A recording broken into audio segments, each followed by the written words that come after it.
with Bill. He's the owner of this Daytona Coupe. He's going to tell us a little bit about this car. Well, the Daytona Coupe is a replica here of the original cars that were done back in the 60s. There were only 6 of them. Carroll Shelby hired a young engineer named Peter Brock to design a car for him that could win Le Mans. This is a replica of those, but those cars started $5 million to them. Peter, when he was approached by Performance, the company that I work for, to build a replica of the original car, said he would only do it if they did it right. They did it the way he wanted to do it then, and would only do it now. He made it a little longer, a little bit sleeker, much more modern suspension, of course with air conditioning, so it can be driven on the street by anybody. The car is quite exceptional. How much would you say this car is worth? This car we will sell to anybody if they step up for approximately $90,000. So a little cheaper than $1 million, but not exactly a cheap car.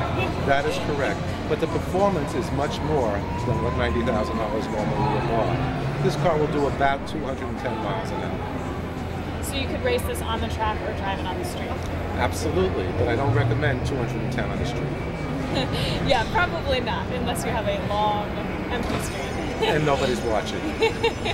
How many of these cars are out there in the world, or is it, are they still being produced?